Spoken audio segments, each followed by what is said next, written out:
وعباد الرحمن الذين يمشون على الأرض هونا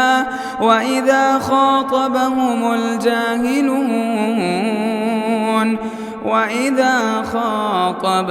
الجاهلون قالوا سلاما۔ محترم حاضرین، ہم اور آپ انسان ہیں، فطرت تھوڑی سی کمزور ہے، بہت جلدی بہک جاتے ہیں، بھٹک جاتے ہیں، کبھی اپنے نفس کی کمزوری کی وجہ سے، کبھی دشمن کے مضبوط حملے کی وجہ سے ہم گناہ کر بیٹھتے ہیں، اللہ تعالیٰ کی، اللہ کے رسول صلی اللہ علیہ وسلم کی نافرمانی ہم سے ہو جاتی ہے، اور اس نافرمانی کے نتیجے میں اللہ تعالیٰ کو ہم ناراض کر بیٹھتے ہیں۔ یہ ہمارے گناہ ہی ہیں جو اللہ عز و جل کی نظروں میں بھی ہمارا مقام گراتے ہیں، دنیا میں بھی ہمارے معاملات جن کی وجہ سے خراب ہوتے ہیں، اور ان گناہوں کی وجہ سے اللہ عز و جل کے یہاں جو ایک انسان کا مقام و مرتبہ ہونا چاہیے وہ اس سے گرتا چلا جاتا۔ لیکن چونکہ ہمارا رب اللہ عز و جل وہ رحیم ہے، کریم ہے، غفور ہے، غفار ہے، بہت بخشنے والا، نہایت مہربان ہے، چنانچہ اس نے ہمارے گناہوں کی بات تو کی، یہ بتایا کہ تم اپنی فطری کمزوری کی وجہ سے گناہ کرتے ہو، کرو گے، لیکن اللہ عز و جل چونکہ رحیم ہے، بہت بخشنے والا، رحمان اور غفار ہے، وہ تمہارے گناہوں کو بخشتا چلا جائے گا۔ چنانچہ جب وہ لوگ اللہ کے رسول صلی اللہ علیہ وسلم کے زمانے میں جو مسلمان ہونا چاہتے تھے، لیکن یہ دھڑکا تھا کہ ہم نے اتنے بڑے بڑے گناہ کیے ہیں تو کہیں ایسا نہ ہو کہ اللہ عز و جل ہمیں معاف نہ فرمائے، تو اللہ عز و جل نے اپنے رسول صلی اللہ علیہ وسلم کی زبانی ان سے وعدہ کیا، چنانچہ فرمایا قل یا عبادی الذین اسرفوا علی انفسہم لا تقنطوا من رحمت اللہ ان اللہ یغفر الذنوب جمیعا انہ هو الغفور الرحیم۔ نبی صلی اللہ علیہ وسلم آپ میرے ان بندوں سے کہیں، کون سے؟ جنہوں نے اپنی جانوں پر ظلم کیا، بڑے بڑے گناہ کیے، حتیٰ کہ کفر کیا، شرک کیا، اللہ عز و جل کو خوب ناراض کیا، میرے ان بندوں سے آپ خطاب کیجئے، ان تک یہ میرا پیغام رحمت اور پیغام مغفرت پہنچائیے۔ ان سے آپ یہ کہیں لا تقنطوا من رحمت اللہ، اللہ عز و جل کی رحمت تو بہت کشادہ ہے، اللہ تعالیٰ کی رحمت سے مایوس کیوں ہوتے ہو؟ اللہ عز و جل کی رحمت اور مغفرت سے نا امید کیوں ہوتے ہو؟ جی نہیں، تمہیں اللہ تعالیٰ کی رحمت سے مایوس نا امید ہرگز نہیں ہونا چاہیے کہ ان اللہ یغفر الذنوب جمیعا، اللہ تعالیٰ تو تمام کے تمام گناہوں کو معاف کر دیتا ہے، کیونکہ انہ هو الغفور الرحیم، اللہ عز و جل بہت بخشنے والا، نہایت مہربان ہے۔ یہی بات صحیح مسلم کی ایک روایت میں ہے جو حدیث قدسی ہے، یعنی اللہ کے رسول صلی اللہ علیہ وسلم نے یہ فرمایا کہ اللہ عز و جل نے فرمایا۔ تو کوئی بھی وہ حدیث کہ رسول اللہ صلی اللہ علیہ وسلم جس میں یہ کہیں کہ اللہ تعالیٰ فرماتا ہے، اسے حدیث قدسی کہتے ہیں۔ حدیث قدسی ہے، اس میں ہے کہ اللہ عز و جل نے مجھ کو، آپ کو، اپنے گناہگار بندوں کو خطاب کیا، فرمایا یا عبادی۔ آپ انداز تخاطب تو دیکھیے کتنا پیارا انداز ہے کہ اللہ عز و جل نے یہ نہیں کہا اے گناہگارو،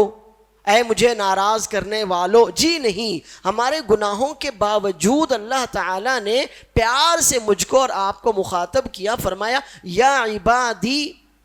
انکم تخطئون باللیل والنہار وَأَنَا أَغْفِرُ الذُّنُوبَ جَمِيعًا فَاسْتَغْفِرُونِي أَغْفِرْ لَكُمْ۔ میرے بندو،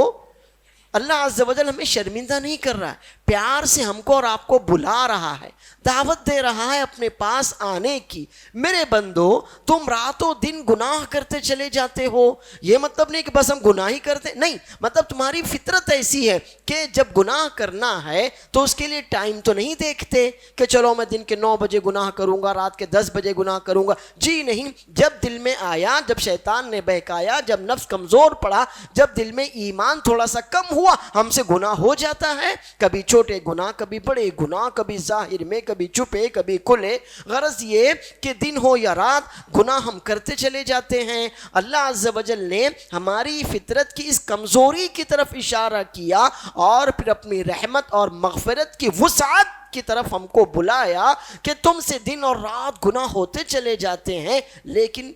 پریشان مت ہو, گھبراؤ مت, مایوس مت ہو. وَأَنَا أَغْفِرُ الذُّنُوبَ جَمِيعًا, کہ اللہ تعالیٰ تو سارے کے سارے گناہوں کو معاف کر دیتا, بخش دیتا ہے, لیکن تمہیں بھی تھوڑا سا کام کرنا پڑے گا, اللہ کے پاس آنا پڑے گا. اپنے گناہوں پر شرمندہ ہونے کی تمہیں ضرورت ہوگی. اپنے گناہوں پر شرمندہ ہو کر اپنے اللہ عز و جل کے پاس آ کر توبہ کرنی ہوگی, اپنے گناہ کی مغفرت مانگنی ہوگی. فاستغفرونی, ہاں تم مجھ سے مغفرت تو مانگو, اپنے گناہوں پر شرمندہ ہو کر سچے دل سے توبہ تو کرو, مجھ سے اپنے گناہوں کی معافی تو مانگو. فاستغفرونی اغفر لکم.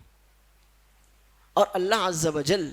جب معاف کرتا ہے, مغفرت کرتا ہے, تو اسے اس بات کی کوئی پرواہ نہیں ہوتی کہ مجھے کسی کو جواب دینا پڑے گا, میں اگر اس کو بخشوں گا تو لوگ کیا کہیں گے, اور کیا اس کے اتنے بڑے گناہ بخشے جا سکتے ہیں؟ جی نہیں, اللہ عز و جل کی رحمت, اللہ تعالیٰ کی مغفرت اتنی کشادہ ہے کہ ہم کتنے ہی گناہ کر لیں. میں ایک حدیث آپ کے سامنے رکھتا ہوں, سنن ترمذی کی روایت ہے, یہ بھی حدیث قدسی. انس رضی اللہ عنہ کہتے ہیں کہ رسول اللہ صلی اللہ علیہ وسلم نے فرمایا, اللہ تعالیٰ نے مجھ کو اور آپ کو مخاطب کیا,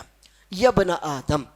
انک ما دعوتنی ورجوتنی غفرت لک علی ما کان فیک ولا ابالی. اللہ عز و جل کی رحمت تو دیکھیے, اللہ تعالیٰ کے معاف کرنے اور بلانے کا انداز تو دیکھیے. اے انسان, اے ابن آدم, تم جب تک مجھ سے دعا کرتے رہو گے, جب تک مجھ سے امید رکھو گے, امید, اللہ سے مایوس نہیں ہونا. جب ہم اللہ تعالیٰ پر ایمان رکھتے ہیں تو ایمان امید اور یقین کے ساتھ رکھتے ہیں. اللہ عز و جل کے وعدے پر ایمان, اللہ تعالیٰ کے وعدے پر بھروسہ, اللہ عز و جل کی رحمت اور مغفرت کا یقین, اور اپنے اللہ عز و جل کے معاف کر دینے کا توکل ہی ہے کہ جو ہمیں اللہ تعالیٰ کے یہاں معافی کا حقدار بناتا ہے. اے انسان, تم جب تک مجھ سے دعائیں مانگتے رہو گے, جب تک مجھ سے امید رکھو گے, غفرت لک علی ما کان فیک ولا ابالی, تمہاری ساری کوتاہیوں کے باوجود, تمہارے سارے گناہوں کے باوجود, بڑے بڑے کالے کارناموں کے باوجود میں تمہیں بخش دوں گا. اور جب تمہیں بخشوں گا تو مجھے اس بات کی کوئی پرواہ نہیں ہوگی کہ تمہارے گناہ کتنے زیادہ بڑے ہیں, اور اگر تم کو بخشوں گا تو کوئی مجھ سے پوچھ بھی سکتا ہے اور میں فلاں کو کیا جواب دوں گا. جی نہیں, کسی طرح کی کوئی پرواہ کیے بغیر میں تمہیں بخش دوں گا. پھر اللہ عز و جل مجھ کو اور آپ کو آواز دیتا ہے, یا ابن آدم لو بلغت ذنوبک عنان السماء ثم استغفرتنی غفرت لک علی ما کان فیک ولا ابالی. اے انسان, اگر تمہارے گناہ آسمان کی بلندیوں تک پہنچ جائیں, اور کیا یہ ممکن ہے؟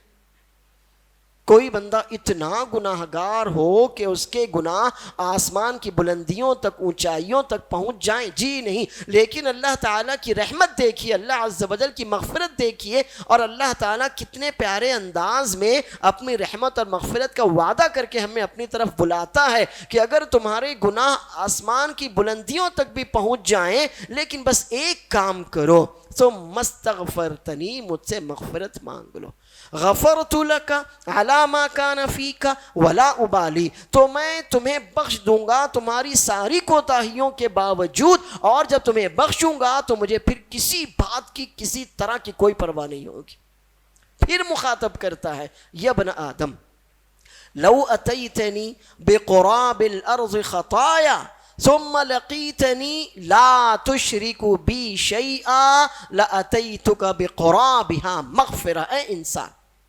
اگر تم میرے پاس اس حال میں آؤ, اور ہمیں تو اللہ عز و جل سے ملاقات کرنی ہی ہے, اے انسان اگر تم میرے پاس اس حال میں آؤ کہ تمہارے گناہوں سے زمین بھری ہوئی ہو, اتنے گناہ لے کر تم میرے دربار میں میرے سامنے حاضر ہو, اور کیا کسی انسان کے گناہوں سے زمین بھر سکتی ہے؟ کسی انسان کے گناہ اتنے زیادہ ہو سکتے ہیں کہ آسمان کی بلندیوں کو چھونے لگ جائیں، جی نہیں، لیکن اللہ عز و جل آپ کو مایوسی اور نا امیدی سے نکال کر اپنی رحمت اور مغفرت کے یقین کی طرف لانا چاہتا ہے کہ اے انسان، اگر تم زمین بھر کر گناہ لے کر میرے پاس آؤ، بس ایک گناہ تمہارے کھاتے میں نہ ہو، ایک گناہ سے تمہارا دامن پاک اور صاف ہو، اور وہ یہ کہ تم نے اللہ کے ساتھ کسی کو شریک نہ ٹھہرایا ہوگا۔ بقیہ کیسے ہی گناہ تم نے کیوں نہ کیے ہوں، چھوٹے ہوں، بڑے ہوں، تنہائی کے ہوں، محفل میں ہوں، کیسے ہی گناہ تم نے کیوں نہ کیے ہوں، بس اللہ کے ساتھ کسی کو شریک نہ ٹھہرایا ہوگا،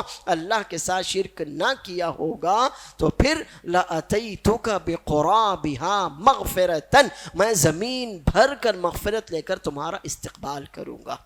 اللہ عز و جل کی رحمت دیکھیے، اللہ تعالیٰ کی مغفرت دیکھیے کہ میں اور آپ، ہم جیسے کتنے نادان بندے ہیں جو اللہ عز و جل کو ناراض کرتے چلے جاتے ہیں۔ چھوٹے گناہ ہم سے ہوتے ہیں، بڑے گناہ ہم سے ہوتے ہیں، کبھی اپنے نفس کی کمزوری کی وجہ سے ہو جاتے ہیں، کبھی شیطان کے بہکاوے میں آ کر ہم سے گناہ ہو جاتے ہیں، کبھی دن میں، کبھی رات میں، کبھی چھپے، کبھی کھلے، کبھی محفل میں، کبھی تنہائی میں۔ لیکن ایک مومن تو وہ ہے کہ جو کبھی اللہ تعالیٰ سے مایوس نہیں ہوتا، اللہ کی رحمت اور مغفرت سے نا امید نہیں ہوتا، ہمیشہ وہ اللہ عز و جل کی مغفرت اور رحمت سے امید رکھتا اور اپنے اللہ تعالیٰ پر ایمان اور یقین رکھتا ہے۔ تو اللہ عز و جل بھی پھر ہمارے ساتھ خیر کا، رحمت اور مغفرت کا معاملہ کرتا ہے۔ میں آپ کو 3 چھوٹے چھوٹے ذکر سکھاتا ہوں کہ انشاءاللہ آپ یہ کرتے رہیں گے تو اللہ عز و جل اپنی رحمت اور مغفرت سے آپ کو معاف کرتا چلا جائے گا۔ اور یہ یاد رکھیے کہ جنت کا حصول اللہ عز و جل کی رحمت اور مغفرت کے بعد ہی ممکن ہے۔ جب تک اللہ تعالیٰ اپنے بندے کو گناہوں سے پورے طور پر پاک نہیں کرے گا، تب تک کوئی بندہ جنت میں کیسے جا سکتا ہے؟ اور ہم اور آپ اسی امید پر تو جیتے ہیں، اسی لیے دن اور رات نیکیاں کرنے کی کوشش کرتے ہیں، آفات کے باوجود، مصائب کا مقابلہ کرتے ہوئے بھی کہ اللہ عز و جل اپنی رحمت سے ہمیں معاف فرما دے اور اس معافی کے نتیجے میں وہ ہم کو اپنی جنتوں میں داخل کر دے۔ تو گناہ معاف کروانے کی بہت زیادہ ضرورت ہے، اور اللہ کے رسول صلی اللہ علیہ وسلم بھی فرماتے ہیں کل بنی آدم خطاء وخیر الخطائین التوابون، کہ آپ سب، ہم سب گناہگار، گناہوں سے اگر محفوظ کوئی تھا تو وہ انبیاء علیہ السلام اللہ عز و جل کے فضل اور رحمت سے محفوظ تھے۔ بقیہ جو بھی ہیں، ہم اور آپ کو، کوئی عالم ہو، کوئی فاضل ہو، کوئی کتنا ہی نیک کیوں نہ ہو، گناہ ہم سے ہونے ہیں۔ تو تم سب کے سب گناہگار ہو، خطائیں تم سے ہوتی ہیں، لیکن تم میں اچھے کون ہیں؟ تم میں سے اچھے وہ لوگ ہیں جو کثرت سے توبہ اور استغفار کرتے ہیں۔ اور ہمارے لیے ہمارے نبی صلی اللہ علیہ وسلم کی سنت اور سیرت میں کتنا بہترین اسوہ موجود ہے کہ رسول اللہ صلی اللہ علیہ وسلم فرماتے ہیں یا ایھا الناس توبوا الی اللہ واستغفروہ فانی اتوب الی اللہ واستغفرہ فی کل یوم اکثر من 70 مرہ۔ لوگوں، اپنے اللہ سے توبہ کیا کرو، اس کی جناب میں استغفار کیا کرو، اپنے گناہوں کی مغفرت مانگا کرو۔ میں ایک ایک دن میں اللہ تعالیٰ سے 70 بار سے زائد توبہ اور استغفار کرتا ہوں۔ صرف اتنا نہیں بلکہ عبداللہ بن عمر رضی اللہ عنہما تو فرماتے ہیں کہ ایک ایک مجلس میں ہم رسول اللہ صلی اللہ علیہ وسلم کی زبان مبارک سے 100 بار سے زائد یہ سن لیا کرتے تھے، رب اغفر لی وتب علی انک انت التواب الرحیم، رب اغفر لی وتب علی انک انت التواب الغفور۔ 3 اذکار یاد کیجئے، اللہ سے امید ہے کہ ہم انشاءاللہ وہ پڑھیں گے تو ہمارے چھوٹے بڑے گناہ اللہ تعالیٰ اپنے فضل سے معاف فرماتا رہے گا۔ پہلا ذکر، ہم کھانا کھاتے ہیں،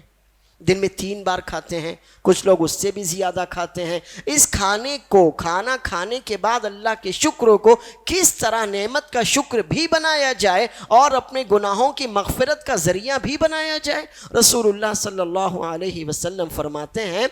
من اطعمہ اللہ طعاما فقال الحمد للہ الذی اطعمنی ھذا ورزقنیہ من غیر حول منی ولا قوة غفر له ما تقدم من ذنبہ۔ اللہ تعالیٰ جسے کھانا کھلائے اور وہ کھانا کھا کر یہ چھوٹی سی دعا پڑھے، اللہ کا شکر بھی ادا ہوا، نعمتوں کا شکرانہ بھی ہوا اور گناہوں کی مغفرت کا سامان بھی ہو گیا۔ الحمدللہ الذی اطعمنی ھذا ورزقنیہ من غیر حول منی ولا قوہ۔ تمام تعریفیں اس اللہ کے لیے ہیں کہ جس نے مجھے یہ کھانا کھلایا اور میری کوئی قوت حیثیت نہ تھی، میری حیثیت اور قوت کے بغیر مجھے اس رزق سے نوازا۔ اگر آپ یہ دعا پڑھتے ہیں، اللہ کے رسول صلی اللہ علیہ وسلم فرماتے ہیں غفر لہ ما تقدم من ذنبہ، آپ کے اس دعا پڑھنے کی برکت سے آپ کے کیے ہوئے گناہ بخش دیے جاتے ہیں۔ دوسرا ذکر، اللہ کے رسول صلی اللہ علیہ وسلم فرماتے ہیں من کساہ اللہ ثوبا فقال الحمدللہ الذی کسانی ھذا ورزقنیہ من غیر حول منی ولا قوہ۔ تمام تعریفیں اس اللہ کے لیے ہیں کہ جس نے مجھے یہ لباس، یہ کپڑے پہنائے، اس کے پہننے میں، خریدنے میں میری کوئی حیثیت اور قوت نہ تھی، اللہ تعالیٰ نے خالص اپنے فضل سے مجھے یہ لباس پہنایا۔ آپ نے چھوٹا سا ذکر کیا غفر لہ ما تقدم من ذنبہ، آپ اللہ عز و جل کی رحمت کا، اس کی مغفرت کی وسعت کا اندازہ بھی نہیں لگا سکتے کہ آپ کا کھانا کھانا آپ کے حق میں نعمت بھی بنتا ہے، اللہ عز و جل کے شکرانے کا سبب بھی بنتا ہے، اور اللہ عز و جل کا شکرانہ آپ کے گناہوں کی مغفرت کا بھی ذریعہ بنتا ہے۔ آپ کا لباس آپ کی عزت کی، آپ کے جسم کی حفاظت بھی کرتا ہے، آپ کے لیے زینت کا سامان بھی بنتا ہے، اور پھر اس پر آپ کا اللہ کا شکر ادا کرنا آپ کی نعمت میں اضافے کا سبب بھی بنتا ہے اور اللہ عز و جل کی مغفرت کے حصول کا ذریعہ بھی بن جاتا ہے۔ تیسرا ذکر، رسول اللہ صلی اللہ علیہ وسلم فرماتے ہیں ما علی الارض احد یقول لا الہ الا اللہ واللہ اکبر ولا حول ولا قوة الا باللہ غفر لہ ما تقدم من ذنبہ۔ زمین میں موجود جو شخص بھی یہ ذکر پڑھے، چلتے پھرتے آپ 1 سے 2 سیکنڈ میں یہ پڑھ سکتے ہیں، لا الہ الا اللہ، حقیقی معبود، سچا معبود تو اکیلا اللہ ہی ہے، اللہ کے علاوہ کوئی حقیقی معبود نہیں ہے، جو بھی ہیں وہ سب باطل ہیں، ان کی کوئی حقیقت اور حیثیت نہیں ہے۔ ذالک بأن اللہ هو الحق وأن ما يدعون من دونه الباطل وأن اللہ هو العلی الکبیر، اللہ عز و جل اکیلا معبود برحق ہے، اور لوگوں نے اللہ کے علاوہ جن کو معبود بنا رکھا ہے نا، وہ تو سب باطل ہیں، من گھڑت ہے، بے حیثیت، بے حقیقت ہیں۔ اللہ عز و جل اکیلا بلند و برتر، سب سے بڑا اور بزرگ۔ تو آپ یہ ذکر کریں لا الہ الا اللہ واللہ اکبر ولا حول ولا قوة الا باللہ۔ ہم نیکیاں کریں، توفیق اللہ کی، ہم گناہوں سے بچیں، طاقت اللہ عز و جل کی طرف سے حاصل ہو۔ غفر لہ ما تقدم من ذنبہ، تو جو بھی گناہ ہم سے ہو جاتے ہیں اللہ عز و جل ان گناہوں کو بخش دیتا ہے، اور جب اللہ تعالیٰ گناہ بخشتا ہے تو چھوٹے گناہوں، بڑے گناہوں، اللہ عز و جل کے آپ کے کسی گناہ کی کوئی حیثیت باقی نہیں رہتی۔ بس ضرورت ہے ایمان کی، اللہ تعالیٰ پر سچے توکل اور یقین کی، اللہ عز و جل سے سچی امید کی، اور اس کے بعد اللہ نے اور اللہ کے رسول صلی اللہ علیہ وسلم نے گناہوں کی معافی کے جو چھوٹے چھوٹے ذرائع بتائے ہیں ان کو اختیار کرنے کی۔ اللہ تعالیٰ مجھے اور آپ کو گناہوں سے محفوظ رکھے، جو گناہ ہم سے ہو جاتے ہیں اللہ تعالیٰ اپنی رحمت اور مغفرت سے ان کو معاف فرمائے۔ ربنا ظلمنا انفسنا وان لم تغفر لنا وترحمنا لنكونن من الخاسرین۔ سبحان ربک رب العزت عما یصفون وسلام علی المرسلین والحمد للہ رب العالمین، والسلام علیکم ورحمۃ اللہ وبرکاتہ۔ مسجد عباد الرحمن کے پلیٹ فارم سے ہونے والی دعوت و تبلیغ کے مشن کو آگے بڑھانے میں ہمارا بھرپور ساتھ دیں۔ علم و عمل سے ناطہ جوڑنے کے لیے اہل علم سے جڑیں۔ مسجد عباد الرحمن کے یوٹیوب چینل کو سبسکرائب کریں اور آگے شیئر کرنا ہرگز نہ بھولیں۔ فجزاکم اللہ خیرا۔